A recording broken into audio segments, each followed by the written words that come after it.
Hello friends, welcome my YouTube channel.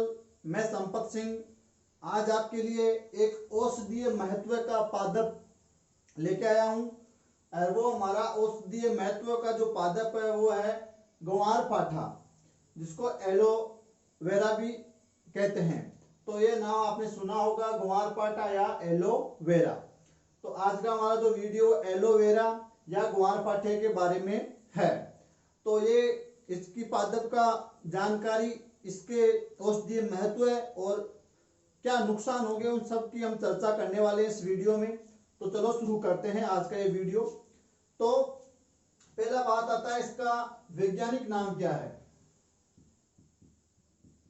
वैज्ञानिक नाम या जो ग्वारपाठा उसका वानस्पतिक जो बॉटनिकल जो नेम है वो क्या होता है, तो वो होता है आपका एलोवेरा या एलोवेरा। ये नाम आपने सुना होगा, एलोवेरा। तो इसका वैज्ञानिक नाम होता है एलोवेरा। दूसरा बात होता है जो पादप है उसका कुल कौन सा है, तो पादप का कुल होता है लिलिएसी।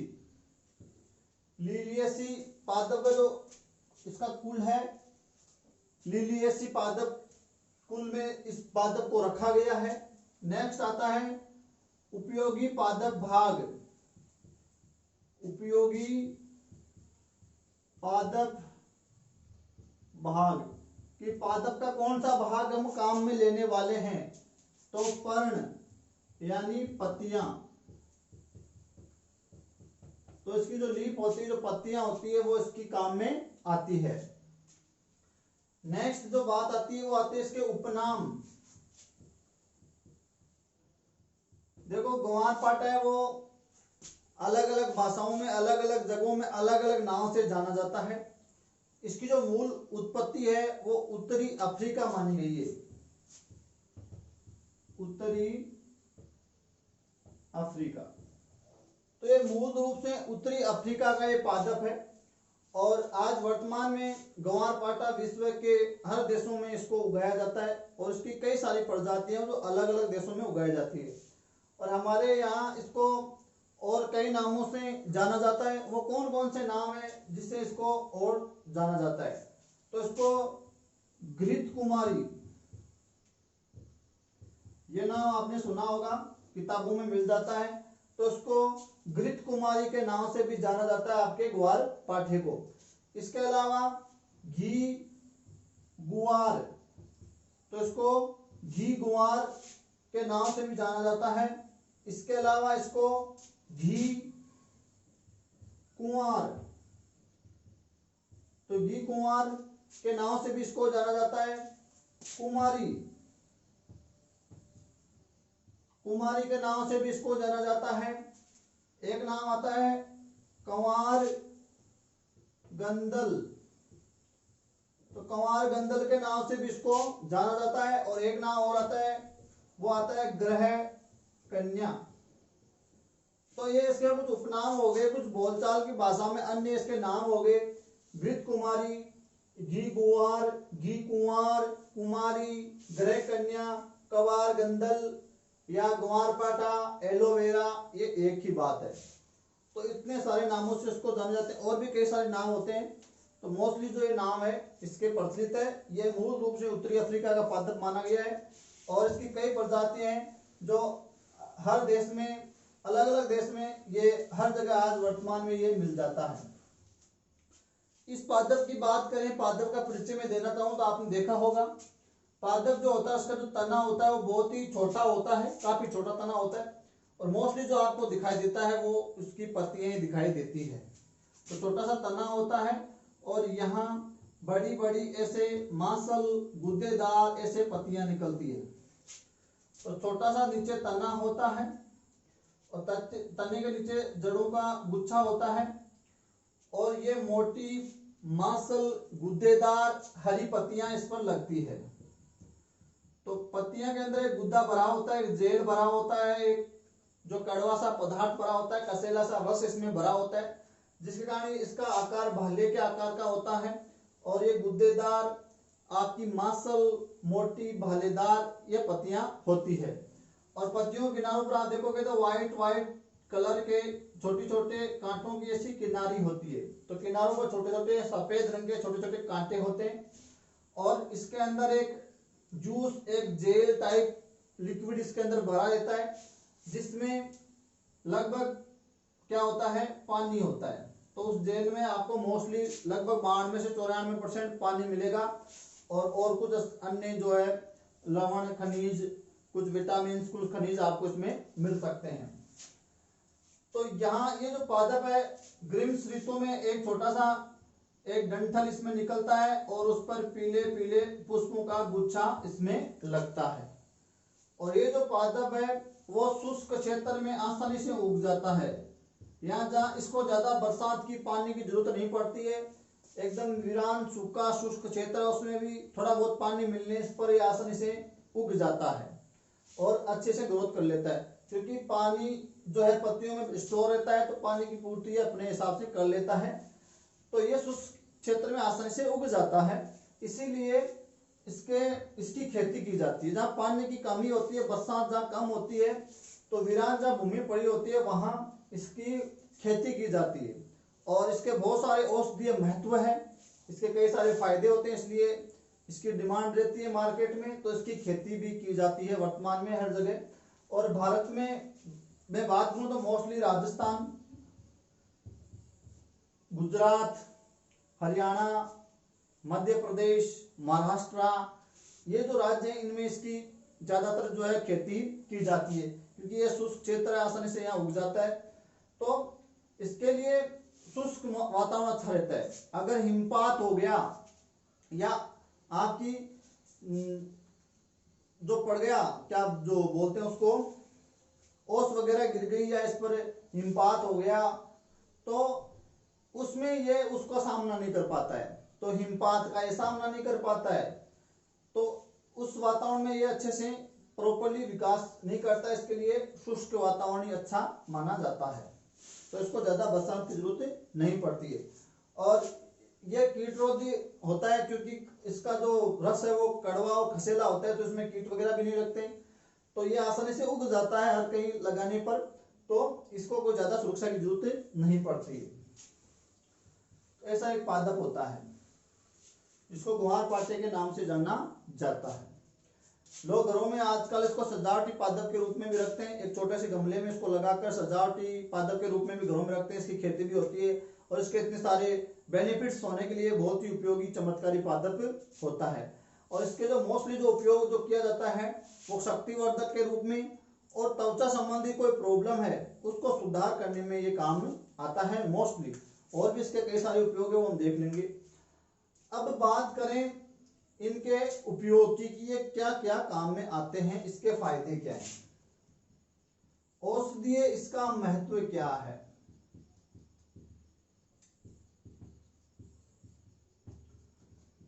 तो इसके फायदे, इसको लेने से या इसके हमको अगर इसका यूज करेंगे हम इसका, तो हमको क्या फायदा मिलेगा, कौन कौन से चीजों में ये उपयोगी है। तो इसके फायदों में देखें तो सौंदर्य प्रसाधन की जो सामग्री है, ब्यूटी प्रोडक्ट्स बनाने में ये काम आता है। तो सौंदर्य प्रसाधन की जो सामग्री है वो बनाने में,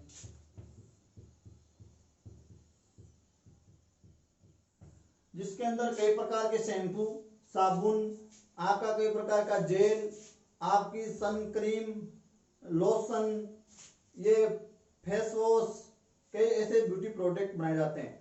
तो फेस को साफ करने के लिए, त्वचा को साफ करने के लिए, बालों को साफ करने के लिए इसके शैम्पू में इसको यूज किया जाता है, साबुन में इसको यूज किया जाता है। इसका कई जेल आते हैं चेहरे में लगाने के, बालों में लगाने के। और आप सनस्क्रीन जो क्रीम होती है उसमें, फेस वॉश जो होते हैं साफ करने वाले उनमें, शैम्पू साबुन, इसमें उसको धड़ल्ले से इसका इस्तेमाल किया जाता है। और ये फायदे भी आता है, फायदे भी करता है, एकदम ऑर्गेनिक चीज है, अच्छी चीज है। तो ये उनमें ब्यूटी जो प्रोडक्ट होते हैं उनमें ये मिलाने में काम आता है। तो सौंदर्य प्रसाधन की सामग्री बनाने में इसका मोस्टली इस्तेमाल होता है। दूसरा इसका इस्तेमाल देखा जाए तो वो होता है आपका कई प्रकार के रोगों के इलाज में, जैसे गठिया के इलाज में, जैसे खूनी बवासीर के इलाज में, जैसे डायबिटीज यानी मधुमेह के इलाज में ये क्या करता है, रक्त में शर्करा की जो मात्रा होती है उसको थोड़ा सा ये नियंत्रित करता है या बैलेंस करता है, तो ये मधुमेह के रोगियों के लिए अच्छा माना जाता है। इसके अलावा गर्भाशय से जुड़ी हुई कोई प्रॉब्लम है,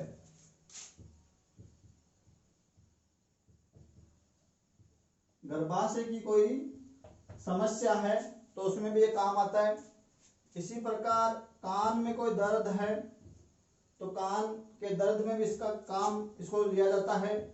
आंख में लालपन है या आंख में दर्द है तो भी इसको काम में लिया जाता है। कहीं आंख की त्वचा कट गई है, फट गई है तो वहां भी इसको लगाया जाता है। और अगर आपकी त्वचा क्या हो गई है, जल गई है, तो जले हुए और कटे हुए स्थान पर इसका जेल लगाया जाता है, इसका जो अंदर का जो गुद्दा होता है वो लगाया जाता है।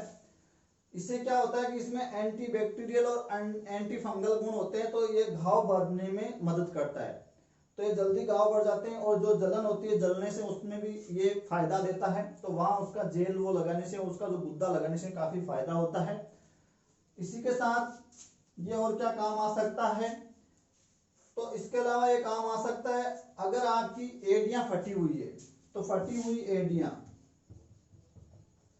तो एड़ियां फटी हुई तो इसका वहां जेल लगाने से, इसका वो अंदर का जो गुद्दा वाला भाग लगाने से एड़ियां तो फटी गई उसकी दरारें भरने में काम आ सकता है। इसके अलावा और कहाँ काम आ सकता है, इसके अलावा और काम आ सकता है वजन को नियंत्रित करने में, आपका जो भार है उसको नियंत्रित करने में काम आ सकता है। इसके अलावा सुबह मॉर्निंग टाइम में खाली पेट अगर 2 से 4 चम्मच, ज्यादा नहीं, 2 से 4 चम्मच अगर इसका सेवन किया जाए तो दिन भर जो व्यक्ति है वो एकदम शक्तिवान, स्फूर्तिवान और चुस्त दुरुस्त बना रहता है, तो ये इसका एक फायदा हो गया। इसके अलावा जो भेड़ होती है, तो भेड़ में कृत्रिम गर्भाधान के दौरान जो वीर्य होता है, जो सीमेन होता है, उसको पतला करने के लिए उसमें जो आपका घृत कुमारी है या ग्वारपाठा है उसका इस्तेमाल किया जाता है। इसके अलावा और कौन से रोगों में काम आ सकता है, यकृत रोग, आपके लीवर से जुड़ा हुआ कोई रोग है तो उसमें ये काम आ सकता है। अगर आपकी तिल्ली यानी प्लिया जिसको स्प्लीन कहते हैं वो बढ़ गया है, उनमें ग्रोथ हो जाती है, तिल्ली बढ़ जाती है, तो बढ़ी हुई तिल्ली का इलाज करने में भी आपका ग्वारपाठा काम में आ सकता है। पथरी के इलाज में भी ग्वारपाठा काम में आता है। कुष्ठ रोग के इलाज में भी काम आता है। और महावारी यानी जो ऋतुस्राव होता है उसमें गड़बड़ी है, ऋतुस्राव में कोई गड़बड़ी है तो उसको बैलेंस करने में, उसमें कोई विकार है तो उसको संतुलित करने में भी ये काम आता है। इसके अलावा आपकी त्वचा को जमा एकदम दुरुस्त और जमा रखने में भी ग्वारपाठा काम में आता है, तो इसका जेल या इसका जो अंदर का गुद्दा वो सीधा त्वचा पर लगाया जाता है, या कई सारे जो प्रोडक्ट आते हैं उसके माध्यम से ये काम में आता है। पहले बात कर सकते हैं त्वचा से जुड़ी हुई भी कोई भी प्रॉब्लम है उसमें मोस्टली काम आता है, जैसे कुल कील मुहासे हो गए हैं, जैसे आंख के पास काले घेरे हो गए हैं, कोई फोड़ा फुंसी हो गया है क्योंकि एंटी बैक्टीरियल एंटी फंगल इसमें गुण है। साथ में ये कृमिनाशक है, कृमियों को नाश कर देता है, विष नाशक होता है, विष का नाश कर देता है, तो ये वहां लगाया जाता है चेहरे पर, त्वचा पर। या आपकी त्वचा वो झुलस गई है, चाहे वो सूर्य से झुलस गई है और किसी चीज से झुलस गई है, तो इसका गुद्दा लगाया जा सकता है वहां, तो उसमें आराम मिलता है। इसी प्रकार आपकी त्वचा पर कोई धब्बा है, कोई कहीं से कटी फटी है, कोई क्षतिग्रस्त है, या कील मुहासे हैं, या कोई कुरूपता है त्वचा में किसी भी प्रकार की, जैसे कोई कई प्रकार की प्रॉब्लम्स हो जाती है त्वचा से जुड़ी हुई, तो उनको सही करने में, जैसे कोई चर्म रोग हो गया, कोई खुजली आ रही है, तो उसमें भी इसका इस्तेमाल किया जा सकता है। तो मोस्टली त्वचा जो रोग है उनमें ये काम आता है। तो इस प्रकार इसके बहुत सारे चमत्कारी उपयोग है। तो वैसे और भी कई सारे उपयोग इसके हैं, तो वो हम और देख लेंगे।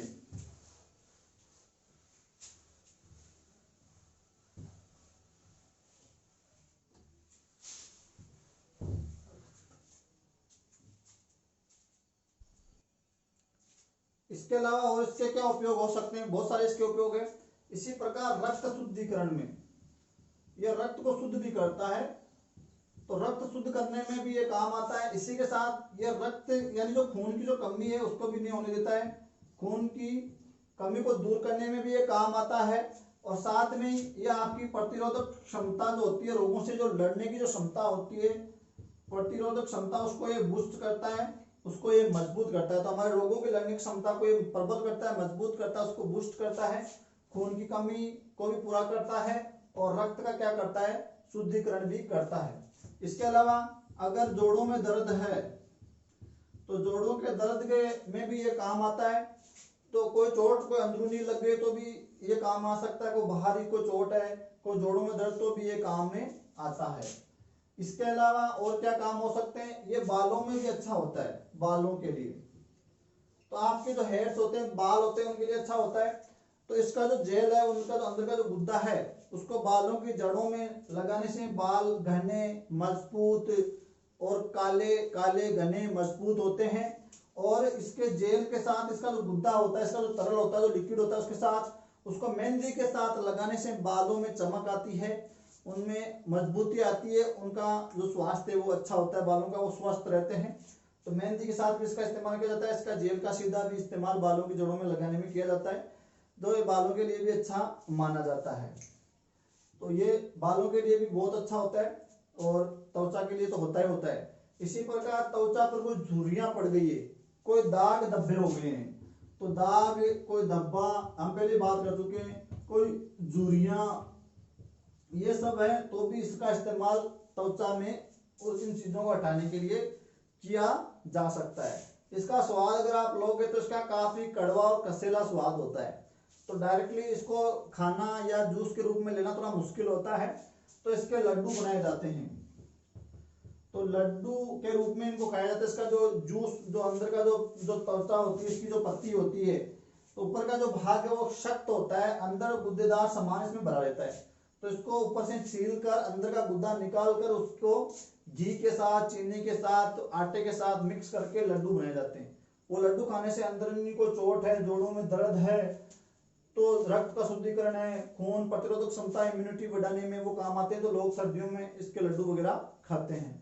इसी के साथ इसका जूस, इसका जो अंदर का लिक्विड है उसको निकाल कर उसका जूस बनाकर पिया जा सकता है।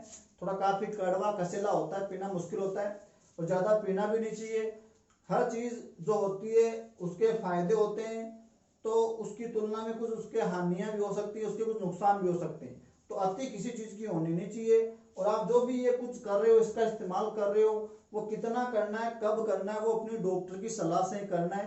खुद को डॉक्टर नहीं बनना है, किसी से जानकार से वो उसकी पूरी प्रॉपर जानकारी लें, जो आपका कोई वैद्य है, कोई डॉक्टर है, कि कब लेना है, कितना लेना है और किस रोग में कितना कब लेना है। वो एक रूपरेखा के हिसाब से आपको इसका इस्तेमाल करना है। तो थोड़ा बहुत आप इस्तेमाल कर सकते हो, इसके लड्डू बना के आप खा सकते हो, कोई दिक्कत वाली बात नहीं है। इसका जूस आप थोड़ा बहुत 3-4 चम्मच सुबह खाली पेट ले सकते हो, कोई दिक्कत वाली बात नहीं है। इसी प्रकार की सब्जी भी बनाई जाती है, तो इसकी सब्जी बनाकर भी खाई जा सकती है। तो इस प्रकार इसको इन किन रूपों में इसको किसी भी माध्यम से शरीर के अंदर लिया जाता है। और बाहर भी इसका जेल वगैरह या सीधा इस्तेमाल इसका जो गुद्दा है वो कील मुहासों पर, जो झुर्रियां धब्बे उन पर भी किया जाता है। तो इंटरनल और एक्सटर्नल दोनों इसके उपयोग है। तो कितना और कब लेना है और किस प्रकार लेना है, इसके लिए आपको एक सलाह लेनी, अपने डॉक्टर से सलाह मशवरा करना जरूरी हो जाता है। तो वो जरूरी है और इन सब में ये काम आता ही आता है। इसके अलावा और ये क्या काम कर सकता है, पेट की कोई खराबी है, पेट से जुड़ी हुई कोई प्रॉब्लम है, तो भी ये उसमें भी आप इसको ले सकते हो। इसी के साथ और आप क्या कर सकते हो, भोजन को संरक्षण करने में भी काम ले सकते हो। तो भोजन को संरक्षण करने के लिए और पानी का संरक्षण करने के लिए, जहां आपकी भूमि होगा वहां इसका पानी का भी संरक्षण करता है, भोजन का भी संरक्षण करता है। कड़वा कसेला स्वाद होने के लिए भोजन का संरक्षण इससे हो जाता है। इसके अलावा और क्या काम आ सकता है, अगर आपकी त्वचा रूखी बेजान है तो भी उसमें भी ये काम आ सकता है। त्वचा का तो ये रामबाण इलाज, ये बालों के लिए भी अच्छा है।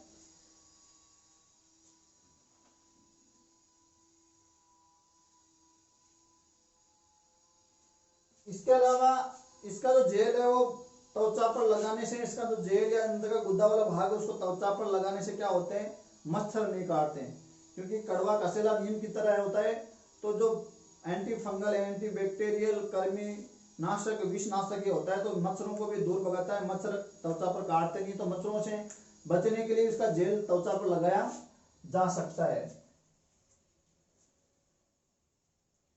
इसी के साथ इसका एक और उपयोग होता है कामोद्दीपक, इसमें गुण पाया जाता है, मज्जावर्धक का गुण पाया जाता है, शक्तिवर्धक का गुण पाया जाता है। तो ये इन सभी में भी इसका इस्तेमाल किया जाता है। तो ये तो हो गए इसके कई सारे फायदे, और फायदों के साथ इसका अति या ज्यादा उपयोग या इसके क्या नुकसान हो सकते हैं, क्या हमको ज्यादा अगर इसका इस्तेमाल कर रहे हैं या कौन से लोगों को इसका इस्तेमाल नहीं करना चाहिए। तो एक तो जो गर्भवती जो महिलाएं हैं, तो गर्भवती महिलाओं के लिए वर्जित है, गर्भवती महिलाओं को इसका इस्तेमाल नहीं करना है, क्योंकि ये गर्भाशय में संकुचित करके गर्भपात का कारण बन सकता है। तो गर्भवती महिलाओं को इसका इस्तेमाल नहीं करना चाहिए बिल्कुल भी। इसी प्रकार जो स्तनपान करा रही है जो माताएं, जो महिलाएं स्तनपान जो करा रही है उसको भी इसका इस्तेमाल नहीं करना चाहिए। बच्चे में ये विकृति ला सकता है, छोटी उम्र में काम का नहीं है। इसी प्रकार 12 वर्ष से कम उम्र के जो बच्चे हैं उनको भी ये नहीं देना चाहिए इसका जूस वगैरह। 12 साल से कम उम्र वालों को या दे भी तो बहुत ही माइनर मात्रा में देना चाहिए, ज्यादा नहीं देना चाहिए। इसी के अलावा कोई दिल का रोगी है, हार्ट से संबंधित कोई रोगी है, तो उसको भी ये नहीं देना चाहिए। और अगर किसी की ये सूट नहीं हो रहा त्वचा पर, या किसी को लेने इसके लड्डू वगैरह जूस पीने से, तो उसको कईयों को क्या हो सकती है, इससे एलर्जी भी हो सकती है, खुजली हो सकती है, एलर्जी हो सकती है, आंतों में गड़बड़ी हो सकती है, आंतों में छाले हो सकते हैं, अल्सर हो सकते हैं, पेट में दर्द हो सकता है, और डायरिया हो सकता है, दस्त हो सकते हैं। डायरिया वो आपका जो मल वगैरह हो पतला पतला निकलने लग जाएगा, तो वो थोड़ा जानना जरूरी है। तो इसीलिए हर चीज का दो पहलू होते हैं, फायदे होते हैं, साथ में कुछ नुकसान भी होते हैं। तो ये सावधानियां बरतना जरूरी होता है। गर्भवती महिला स्तनपान करवाने में उनके लिए बिल्कुल वर्जित है। 12 साल से कम उम्र के बच्चे तो उनको भी नहीं लेना चाहिए, और दिल के रोगी तो उनको भी नहीं लेना चाहिए। और इससे अगर आपका शरीर इसके साथ अभ्यस्त नहीं है तो इससे एलर्जी, पेट में खराबी या अल्सर या दर्द या गले में खराश या जलन हो सकती है इससे। तो ये थोड़ा सा वहाँ सोच समझ कर लेना चाहिए। और अति हर चीज की नुकसानदायक होती है, चाहे वो एलोवेरा हो चाहे वो बादाम हो। तो अति किसी चीज की होनी नहीं चाहिए। एक निश्चित टाइम टेबल से निश्चित मात्रा में अगर आप लोगे तो वो फायदा ही देगी, अन्यथा वो आपके लिए घातक भी हो सकती है। इसके अलावा इससे डायरिया हो सकता है, खुजली हो सकता है, दर्द हो सकता है। तो वो थोड़ा ध्यान रखने वाली बातें हैं, तो वो भी ध्यान रखें।